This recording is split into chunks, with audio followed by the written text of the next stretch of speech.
After our last excursion left Kratos without a brother, it's finally time to see what all that brooding has amounted to in one of the last God of War games. Apparently it left Kratos disillusioned with Olympus and led him to getting his powers sapped away by Athena because she thinks that Kratos is the Apocalypse or something and has to stop him by animating the Colossus of Rhodes. Another God of War intro that says fuck you to common sense in the most amazing fashion. The entire game is like this, being in this constant state of rage and revenge that's completely pointless and leaves the player feeling empty inside, especially since God of War 2 has the largest boss count since Shadow of the Colossus and Titan Souls, both boss simulators. You get to kill Theseus, Perseus, the Barbarian King again, and all three Sisters of Fate, and some other guy who was just standing in the corner. And while the gory finishers were all beautiful and spectacular for being rendered on a PS2, did climbing the ladder made of butchery make Kratos feel any better?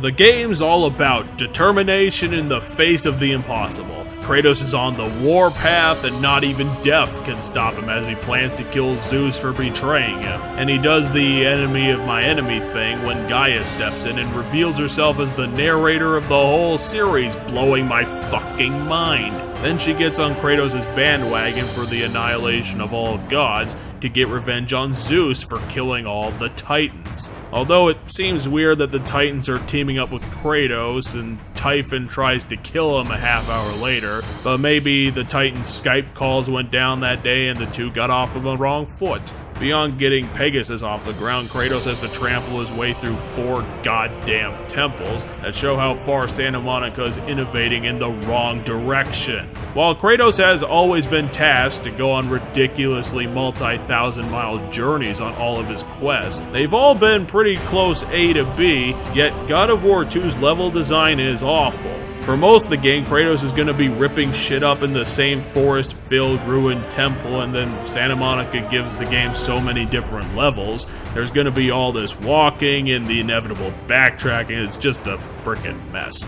The layout of the God of War series is always roped back into itself for a seamless linear world, and now that's been replaced with a juggle between fluid and disjointed back and forth that makes the game really dull because we're mostly walking until we hit a boss fight, and there may be around 1 to 3 puzzles in the first temples, and some of them aren't even intuitive, like the second laser force field puzzle that uses the shield of Medusa. God of War 2 is the game that Santa Monica made after they were told they were getting a trilogy to flesh this out. So like World at War DS, Santa Monica put in a ton of environmental and boss content all over the place, and some of it's really good, like the Barbarian King and the whole swinging bit to get to the Great Chasm. But it's connected pretty threadbare by obtuse running and wall climbing bits, and there's some enemies thrown in. It's a real big game, but it doesn't have the same cohesion that made God of War so great, that allowed it to remove all the backtracking in the wonderful Rings of Pandora level.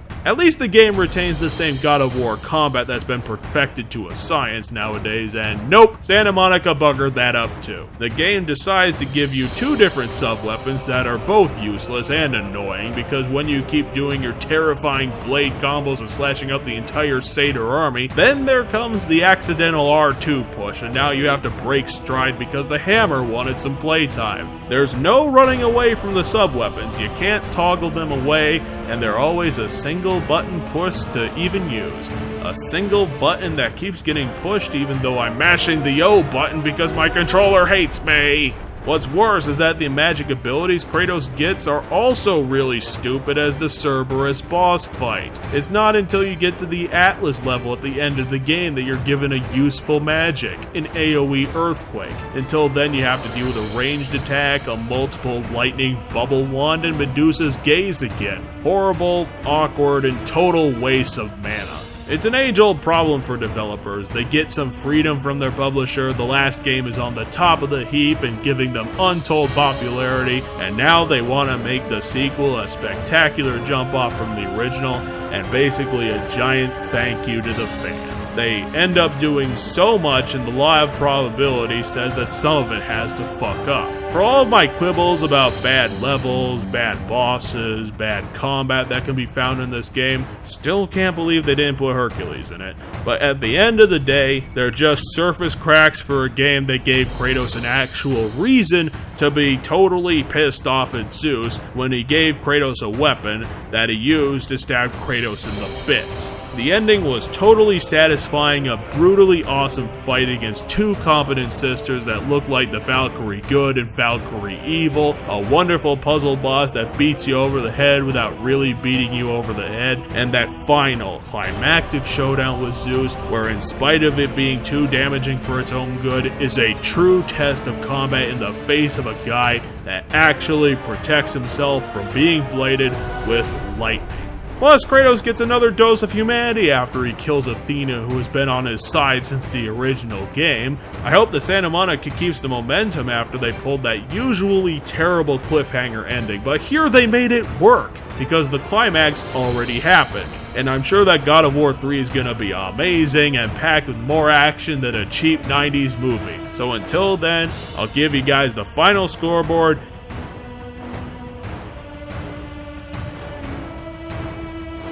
And a victory for gamers. I'll see you later for that last round in Greece.